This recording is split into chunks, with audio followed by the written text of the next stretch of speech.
بسم اللہ الرحمن الرحیم۔ السلام علیکم ورحمۃ اللہ وبرکاتہ۔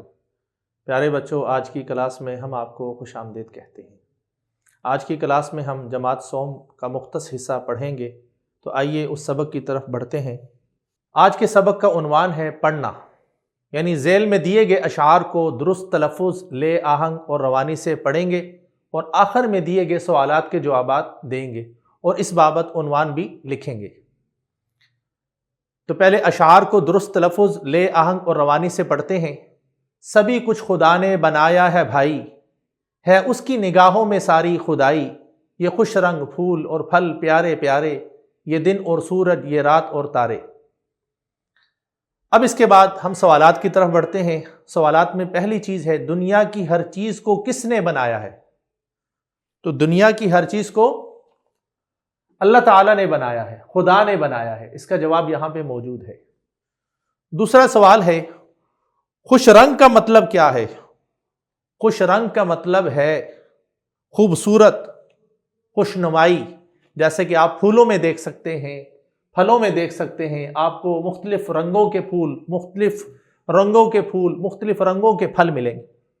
ان اشعار کا عنوان لکھیں تو ان اشعار کے عنوان میں یہ بات واضح ہے کہ ان اشعار میں اللہ کی حمد، اللہ کی کبریائی کو بیان کیا گیا ہے، تو ان اشعار کا عنوان ہوگا حمد باری تعالی۔ الفاظ سازی۔ الفاظ سازی سے مراد یہ ہے کہ دی گئی حروف تہجی کی اصوات، یعنی آوازیں، صوت کی جمع اصوات، آوازیں پہچان کر پڑھیں اور مثال کے مطابق ان اصوات کی مدد سے ارکان سازی اور الفاظ سازی کریں۔ اب پہلے کالم میں اصوات ہیں، دوسرے کالم میں ارکان سازی ہیں اور تیسرے کالم میں الفاظ سازی ہیں۔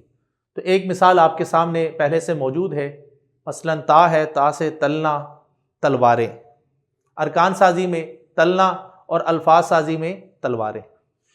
جیم سے جلنا، اسی طرح الفاظ سازی میں کیا آئے گا؟ موم بتیاں۔ چے سے چلنا، الفاظ سازی میں کیا آئے گا؟ چہارم۔ سین سے سننا، الفاظ سازی میں کیا آئے گا؟ ساتھیوں۔ صاد سے صدا، الفاظ سازی میں کیا آئے گا؟ صداقت۔ میم سے مالک اور الفاظ سازی میں کیا آئے گا؟ مہربانی۔ لکھنا۔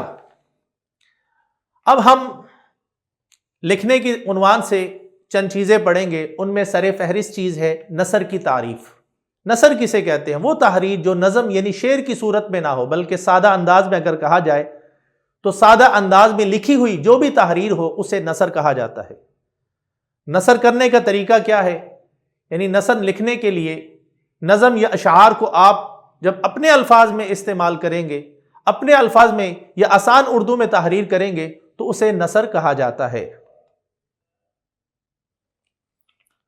مثلا ذیل میں دیے گئے جو اشعار ہیں اس کو نثر میں تبدیل کر کے لکھیں۔ اب پہلے ہم اشعار کو پڑھتے ہیں، یہ ایک نظم ہے، پھر اس کو نثر میں تبدیل کریں گے۔ دنیا کے اس چمن میں جس کی عنایتوں سے ہر پھول مسکرایا، میرا خدا وہی ہے، سب بادشاہوں کا جو بادشاہ ہے بزمی، ہم جس کی ہے رعایا، میرا خدا وہی ہے۔ اب اس کو آپ آسان الفاظ میں بیان کریں کہ دنیا کے اس چمن میں، دنیا کی اس کائنات میں اللہ رب العزت کی عنایتوں سے ہر انسان کو زندگی ملی ہے، ہر پھول مسکرایا ہے، یعنی ہر انسان کو زندگی ملے ہے، لہذا ہر انسان کا خالق وہ اللہ ہے اور میرا خدا وہی ہے۔ سب بادشاہوں کا جو بادشاہ ہے بزمی، اس کا مطلب یہ ہے، اس کو اگر نثر میں لکھیں تو اس کا معنی یہ ہے، دنیا کے تمام بادشاہوں کا جو بادشاہ ہے وہ اللہ رب العزت کی ذات اقدس ہے اور ہم اس کی رعایا ہیں، ہم اس کی مخلوق ہیں، لہذا ہمارا خدا وہی ہے۔ قواعد۔ کسی بھی زبان کے اندر قواعد بڑی اہمیت کے حامل ہوتے ہیں، اور قواعد کے اندر دو چیزیں بڑی اہم ہیں اور وہ ہیں مترادف الفاظ۔ مترادف الفاظ کسے کہتے ہیں؟ مترادف الفاظ سے مراد ایسے الفاظ جو معنی اور مفہوم کے لحاظ سے ایک جیسے ہوں، وہ مترادف الفاظ کہلاتے ہیں۔ جیسے اجالے کا مترادف روشنی ہے۔ دیے گئے الفاظ کے مترادف ہم معانی کی پہچان کریں اور انہیں اپنے جملوں میں استعمال کریں۔ یہ ایک مشق ہے جو آپ کے سامنے کی جائے گی۔ مثلا دنیا، دنیا کا مترادف کیا ہے؟ جہاں۔ آسمان کا مترادف کیا ہے؟ فلک۔ کرم کا مترادف کیا ہے؟ مہربانی۔ رعایا کا مترادف کیا ہے؟ عوام۔ چمن کا مترادف کیا ہے؟ باغ۔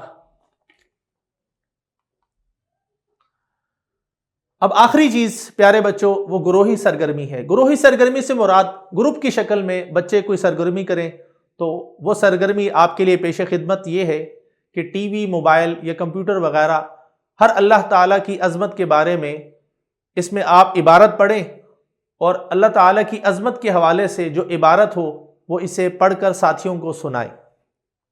یہ تھا آج کا سبق۔